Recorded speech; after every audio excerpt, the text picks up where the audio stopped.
लखनऊ में गोमती नगर स्थित नगर निगम कार्यशाला के सामने लगी आग। कूड़े में लगी आग।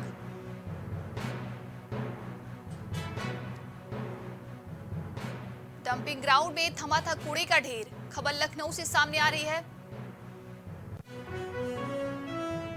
लखनऊ में गोमती नगर स्थित नगर निगम कार्यशाला के सामने लगी आग। कूड़े के ढेर में लगी आग।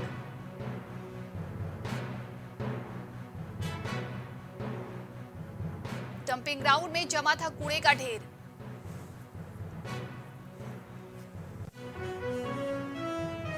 खबर लखनऊ से है, जहां गोमती नगर स्थित नगर निगम कार्यशाला के सामने लगी आग।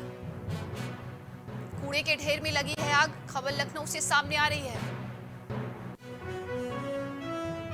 लखनऊ में मंत्री नंद गोपाल नंदी ने की बड़ी कार्रवाई। प्रबंधक गीडा ब्रिजेश कुमार अग्रहरी को किया निलंबित।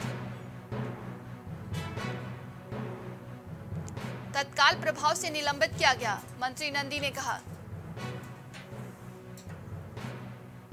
शासन के आदेश की अवहेलना करने पर कार्रवाई। औद्योगिक विकास प्राधिकरण से हुआ था तबादला। 7 महीने बाद भी तैनाती स्थल पर नहीं दी ज्वाइनिंग। लखनऊ में मंत्री नंद गोपाल नंदी ने की बड़ी कार्रवाई। प्रबंधक गीडा ब्रिजेश कुमार अग्रहरी को किया निलंबित। तत्काल प्रभाव से निलंबित किया गया।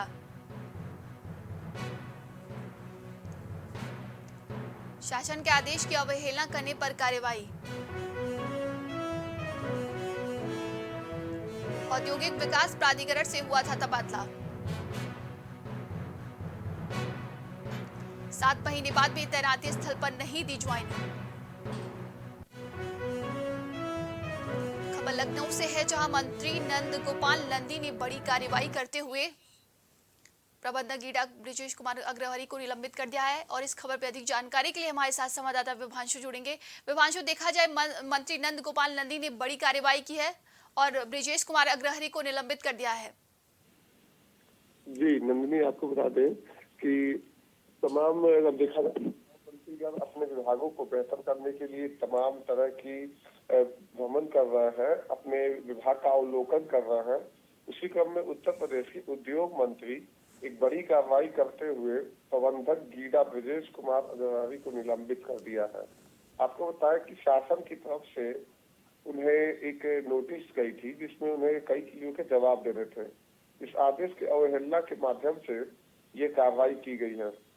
आपको बताया कि नंद गोपाल नंदी तत्काल प्रभाव से उनके पद से हटा दिए और विभागीय जांच की बात कहे। अब देखने वाली बात ये होगी कि शासन के आदेश की अवहेलना करने का जो अगर देखें तो प्रबंधक ब्रिजेश कुमार को भारी पड़ते हुए नजर आ रहा है। अब देखने वाली बात ये होगी कि मामले में और किन किन विभागों में अधिकारियों को अगर इस तरह के निलंबन का सामना करना पड़ रहा है, क्योंकि अगर देखें तो अन्य अलग अलग विभागों में अधिकारी कहीं ना कहीं कमजोर दिख रहे हैं। वहीं अगर देखें तो अब मंत्रीगण लगातार भ्रमण कर रहे हैं, क्योंकि अगर देखें तो उत्तर प्रदेश के परिवहन मंत्री भी लगातार भ्रमण कर रहे हैं। अब उद्योग मंत्री भी कहीं पीछे नहीं दिख रहे हैं। जी, तमाम जानकारी के लिए बहुत बहुत धन्यवाद आपका विभांशु। यूपी विधानसभा का आज 5वां दिन। यूपी विधानसभा सत्र का आज 5वां दिन है। सीएम योगी और नेता प्रतिपक्ष अखिलेश यादव रहेंगे मौजूद। आज का भी दिन हंगामेदार हो सकता है। यूपी विधानसभा सत्र का आज 5वां दिन है। राज्यपाल के अभिभाषण पर आज होगी चर्चा।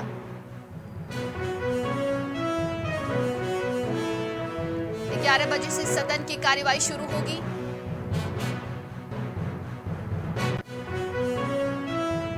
यूपी विधानसभा का आज 5वां दिन है और इस खबर पर अधिक जानकारी के लिए हमारे साथ संवाददाता विभांशु जुड़ेंगे। विभांशु, यूपी विधानसभा सत्र का आज 5वां दिन है और काफी हंगामेदार हो सकता है। जी नंदनी, आपको बता दें कि उत्तर प्रदेश का अब तक का सबसे बड़ा बजट पेश हुआ है, 6,90,000 करोड़ रुपए का। और बात करें तो इस बजट को लेकर कहीं ना कहीं भारतीय जनता पार्टी अपनी पीठ थपथपा रही है कि हम लोक संकल्प पत्र में किए गए वादों को जमीन पे उतारने का जो प्रयास है उसमें भरसक हम कामयाब हैं। उसी क्रम में आपको बता दें कि आज सत्र का 5वां दिन है। पहले दिन अगर देखें तो राज्यपाल का अभिभाषण था, उसके बाद धन्यवाद प्रस्ताव था नेता सदन और नेता प्रतिपक्ष की तरफ से। वहीं बात की जाए तो कल कहीं ना कहीं जाति जनगणना एवं प्रदेश की समस्याओं को लेकर समाजवादी पार्टी सरकार पर कहीं कहीं हमलावर दिखी। वही आज बात की जाए तो आज माना जा रहा है कि सदन काफी दिलचस्प होगा, क्योंकि अगर देखें तो सभापति सतीश महाना लगातार ये कह रहे हैं कि हम सदन के अंदर में जो भी सदस्य हैं उनको पूरा मौका देंगे। और देखने वाली बात ये होगी कि कल सदन कहीं ना कहीं देखे तो तमाम सवाल आरोप प्रत्यारोप पर चला। कल नेता प्रतिपक्ष अखिलेश यादव लगभग 90 मिनट का अपना संबोधन दिए। अब आज सरकार के जो तमाम मंत्री हैं और साथ ही साथ नेता सदन यानी कि मुख्यमंत्री योगी आदित्यनाथ कैसे विपक्ष के सवालों का जवाब देते हैं। जी, तमाम जानकारी के लिए बहुत बहुत धन्यवाद आपका विभांशु। कानपुर कमिश्नरेट में तैनात पुलिस कर्मियों पर लगे लूट के आरोप। 2 दरोगा और 1 सिपाही ने लूट की वारदात को दिया अंजाम। पीड़ित की तहरीर पर दरोगा और सिपाही पर सुसंगत धाराओं में मुकदमा दर्ज। पुलिस कर्मियों ने पीड़ित से जबरन छीने 5,30,000 रुपए। सचेंडी थाना में तैनात है आरोपी दरोगा रोहित। पश्चिम जोन मुख्यालय में तैनात है आरोपी दरोगा यतीश और सिपाही। लूट के आरोपी दरोगा और सिपाही को हिरासत में लिया गया। डीसीपी पश्चिम विजय दुल ने दी जानकारी।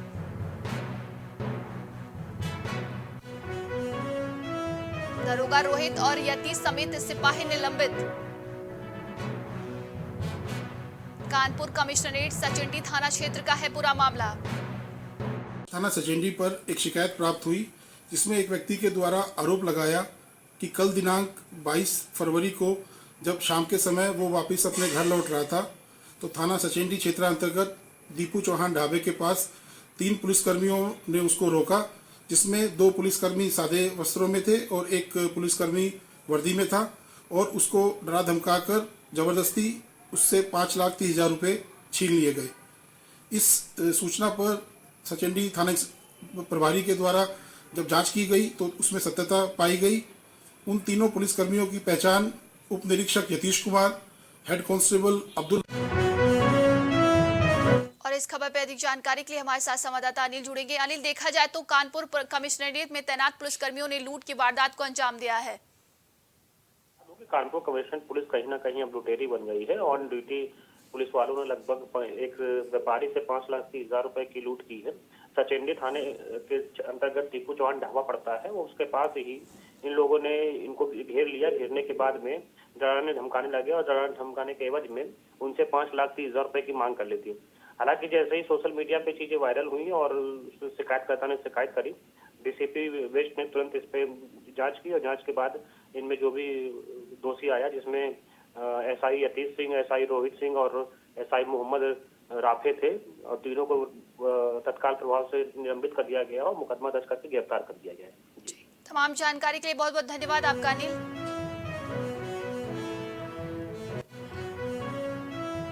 कानपुर में फिर चली तबादला एक्सप्रेस।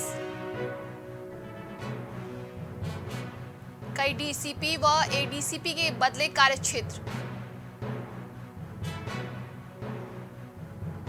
तेज स्वरूप सिंह पुलिस उपायुक्त मुख्यालय बने। सलमान ताज पाटिल पुलिस उपायुक्त दक्षिण बने हैं। रवीना त्यागी को बनाया गया पुलिस उपायुक्त यातायात। प्रमोद कुमार पुलिस उपायुक्त सेंट्रल जोन बने। रविंद्र कुमार पुलिस उपायुक्त पूर्वी जोन बने।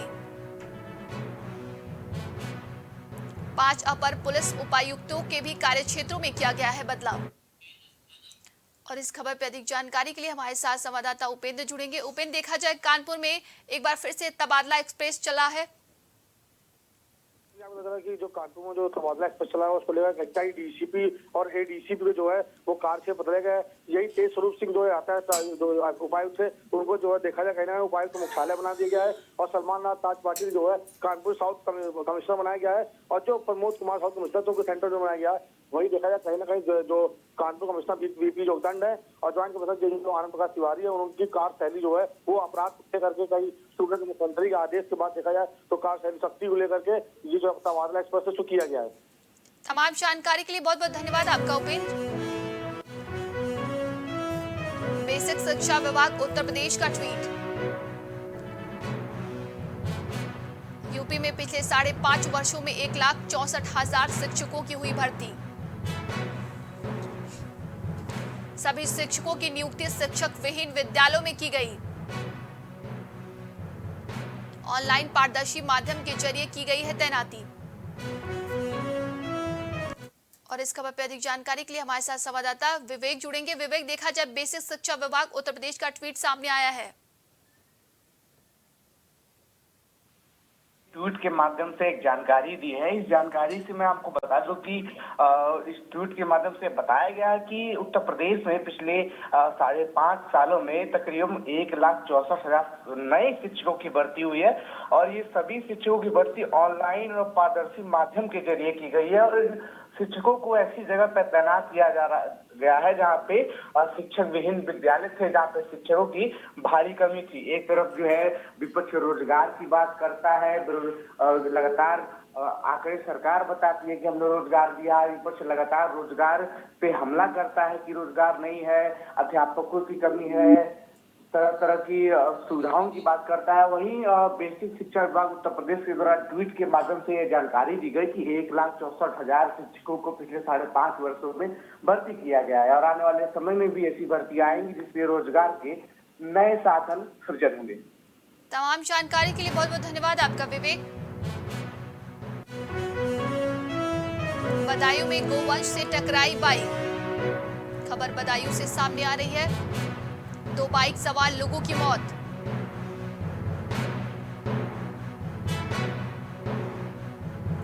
कंप्यूटर खरीदने के लिए फर्रुखाबाद से बदायूं आए थे दोनों युवक। बड़ी खबर बदायूं से सामने आ रही है।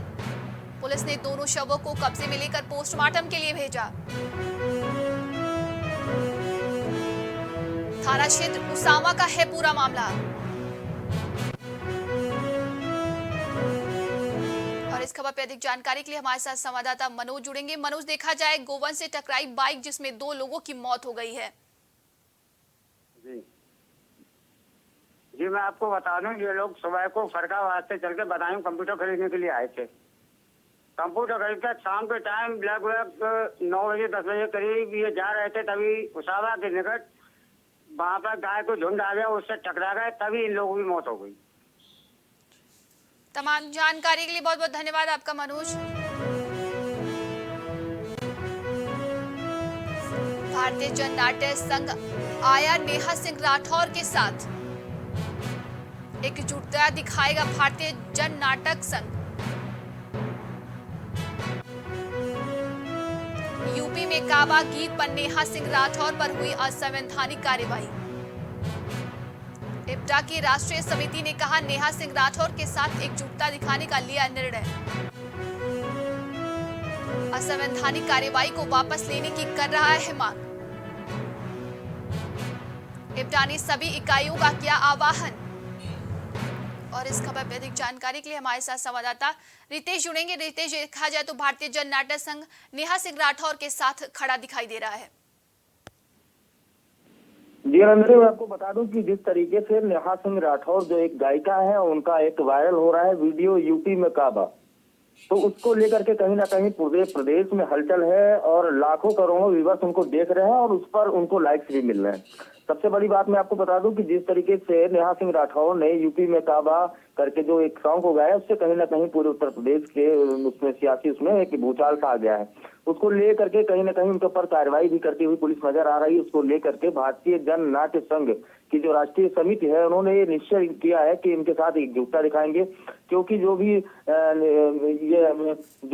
काम करने वाले लोग हैं, जो भी नाचे या काम करते हैं या सिंगर हैं, तो उनके साथ ऐसा व्यवहार नहीं होना चाहिए। फिलहाल एकता की जो राष्ट्रीय समिति है उन्होंने नेहा सिंह राठौर के साथ पूरी एकजुटता के साथ एक साथ निभाने का वादा किया है और ये मांग किया है कि जिस तरीका का संवैधानिक कार्रवाई किया गया है इनको पर उसको तत्काल सरकार वापस ले। फिलहाल अभी एकता ने सभी इकाइयों को आह्वान किया है, वो अपने स्तर पर अन्य सभी जितने भी सामाजिक सांस्कृतिक संगठन उनके साथ मिलकर इनके साथ खड़े होने की बात कही जा रही है। फिलहाल अभी जो अवैधानिक जो नोटिस इनको दिया गया है उसको वापस लेने की बात कही जा रही है। एकता पूरी तरीके से जो एकता के राष्ट्रीय महासचिव है राकेश, उन्होंने ये बताया है कि नेहा सिंह राठौर एक डाल्टनगंज में करीब 17 से 19 मार्च तक एक एकता का राष्ट्रीय सम्मेलन होगा, उसमें सांस्कृतिक उत्सव में भागीदारी भी करेंगे। फिलहाल जितने भी सांस्कृतिक मंच है, जितने भी कलाकार हैं, वो सब कहीं ना कहीं अब नेहा सिंह राठौर के साथ एकजुटता से नजर आते हुए दिख रहा है। तमाम जानकारी के लिए बहुत बहुत धन्यवाद आपका रितेश। लखनऊ में यातायात को सुगम बनाने के लिए मंडलायुक्त की बैठक। सुगम यातायात के लिए सड़कों की होगी मरम्मत। कोई भी सड़क मरम्मत से ना बचे, मंडलायुक्त ने कहा। मुख्य मार्गों का रखे विशेष ध्यान।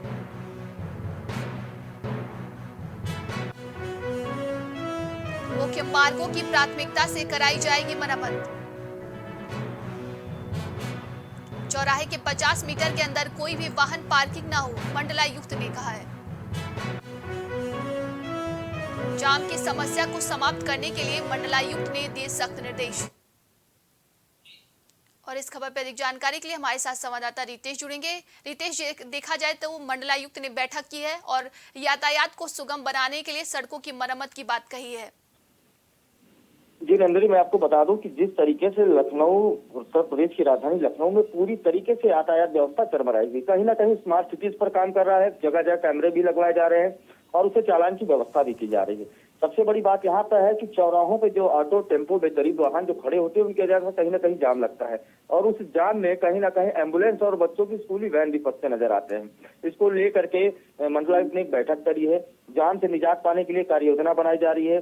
सबसे बड़ी बात ये भी कही जा रही है कि जो प्रमुख चौराहे हैं उन पर जो अभी रोड टूटी हुई है उसको मरम्मत कराया जाए। फिलहाल अभी पूरी लखनऊ में ऐसी रोडें हैं प्रमुख जहां पर अभी भी टूटे फूटे गड्ढे नजर आ जाएंगे, जिनको अभी तक भरा नहीं गया है। उसके लिए सुगम यातायात को बनाने के लिए और सड़कों की मरम्मत के लिए मंडलायुक्त ने अपने नगर आयुक्त के साथ बैठक की है और बैठक में उनको साफ कह दिया गया है कि जो भी प्रमुख चौराहे हैं उनको सुगम बनाने के लिए जो मरम्मत योग्य सड़कें हैं उनकी मरम्मत कराई जाए, उसकी टेंडरिंग कराई जाए, जिससे कोई भी सड़क मरम्मत कार्य से ना बचे। मुख्य मार्ग जिस पर आवागमन ज्यादा रहता है उन सड़कों की प्राथमिकता पर मरम्मत कराई जाए, ये बात उन्होंने बैठक में कही। उन्होंने ये भी कहा कि अवध चौराहे पर वेल्डिंग जोन, पार्किंग, साइनेज, अतिक्रमण हटाना यानी रोटरी के आदि का कार्य प्राथमिकता के आधार पर कराया जाए।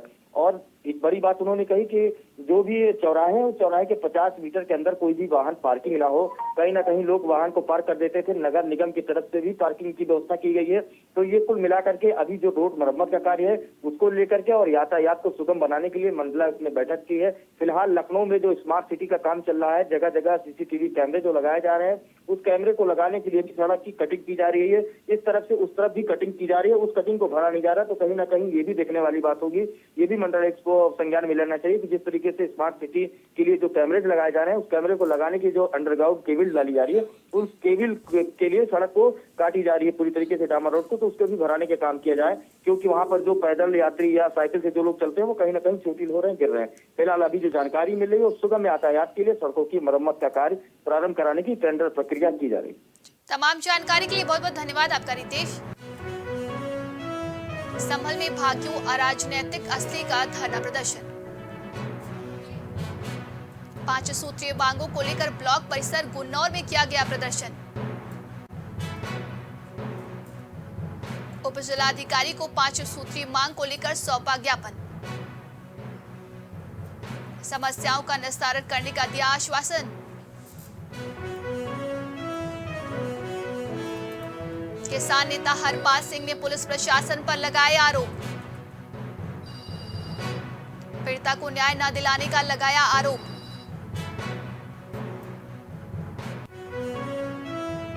किसान नेता पर हुए जानलेवा हमले पर गिरफ्तारी न होने पर जताई नाराजगी। संभल में भाकियों अराजनैतिक असली का प्रदर्शन। और इस खबर पर अधिक जानकारी के लिए हमारे साथ संवाददाता मुबारक जुड़ेंगे। मुबारक, देखा जाए 5 सूत्रीय मांगों को लेकर गुन्नौर में धरना प्रदर्शन किया गया है। आपको गन्नौर तहसील में धरना प्रदर्शन किया है और असली के किसान असली के कार्यकर्ताओं ने जो धरना प्रदर्शन किया है, जो पुलिस पर गंभीर आरोप लगाए हैं। जिससे पहले जो महिला पे जो हमला हुआ था, दूसरी मांग उन्होंने ये रखी है जो लगाए जा रहे हैं ट्यूबवेलों पे, और ये लगाए जा रहे हैं क्या वजह है। और दूसरी बात, सरकार ने जो वादा बिजली खरीदने के लिए और इस पर काफी गंभीर आरोप लगाए सरकार पर, और इनकी 5 सूत्री मांगों को लेकर धरना प्रदर्शन कर रहे हैं। तमाम जानकारी के लिए बहुत बहुत धन्यवाद आपका मुबारक। लखनऊ में 15 साल पुराने सरकारी वाहन होंगे स्क्रैप। सभी सरकारी अर्ध सरकारी विभागों में 15 वर्ष के वाहन स्क्रैप किए जाएंगे। प्रदेश के 11 जनपदों में रजिस्टर्ड स्क्रैपिंग सेंटर खोले गए। 15 साल पूरे कर चुके वाहन का किया जाएगा स्क्रैप। स्क्रैप नीति को दिया जाएगा बढ़ावा। 31 मार्च तक स्क्रैप कराए जाने की तय की गई है निर्धारित अवधि। और इस खबर पर अधिक जानकारी के लिए हमारे साथ संवाददाता रितेश जुड़ेंगे। रितेश, देखा जाए 15 साल पुराने सरकारी वाहन के स्क्रैप किए जाएंगे। मैं आपको बता दूं कि ये सारा जो कार्य किया जा रहा है, ये प्रदूषण को रोकने के लिए किया जा रहा है। कहीं ना कहीं 15 साल से जो पुराने वाहन हैं, उनसे प्रदूषण को बढ़ावा मिल रहा है, जिसको लेकर के अब ये विभाग ने कमर कस ली है। कहीं ना कहीं 15 साल के जो पुराने वाहन हो चुके हैं, उनको स्क्रैप में डाला जाएगा। फिलहाल अभी ये दिल्ली में चल रहा था, अब उत्तर प्रदेश में इसकी कवायद की जा रही है। अगर लखनऊ में या उत्तर प्रदेश में देखा जाए तो 15 साल नहीं, यहाँ पर 30 साल पुरानी गाड़ियां चल रही हैं। ऑटो और डीजल टेम्पो भी चलते हुए आपको राजधानी लखनऊ में दिख जाएंगे। मैं आपको बता दूं कि प्रदेश के सभी सरकारी और अर्ध सरकारी विभागों में वाहन प्रदूषण को बढ़ावा दे रहे हैं, जिसकी वजह से ये परिवहन विभाग ने ये नीति अपनाई है। और 11 जनपदों में इसके रजिस्टर्ड स्क्रैपिंग सेंटर भी खोले गए हैं। इन सेंटरों के माध्यम से करीब 300 करोड़ का स्क्रैप कराया जाएगा। 15 वर्ष बीत जाने के बाद जितने भी वाहन होंगे उनका नवीनीकरण भी नहीं होगा, क्योंकि इनका रजिस्ट्रेशन अब आने वाले 15 साल जो गाड़ी अपनी मियाद पूरी कर चुकी होगी, उनका रजिस्ट्रेशन भी अब 15 साल के बाद नहीं होगा। यानी 15 साल के बाद आपको अपनी गाड़ी का स्क्रैप कराना होगा। योजना के तहत अगर देखा जाए तो वाहन स्क्रैपिंग नीति के कार्य रूप को बढ़ावा देने के लिए इस सड़क वाहन राजमार्ग मंत्रालय ने राज्यों को करीब 2000 करोड़ के प्रोत्साहन का प्राविधान भी किया गया है। अब आने वाली 31 मार्च 2023 पहले पाव के आधार पर भी श्रेणी के सरकारी और अर्ध सरकारी वाहनों का स्क्रैप कराए जाने की कार्रवाई भी कही जा रही है। तो इसको प्राथमिकता के आधार पर देखा जा रहा है। जितने भी 15 वर्ष अपनी मियाद पूरी कर चुके वाहन हैं, उनको स्क्रैप सेंटर में डाला जाएगा और वहां पे गाड़ी स्क्रैप होगी। इसके लिए यूपी में 1 अप्रैल 2023 से पहले ही 15 साल पुराने सभी वाहनों को स्क्रैप में भेजने की तैयारी की जा रही है। तमाम जानकारी के लिए बहुत बहुत धन्यवाद आपका रितेश।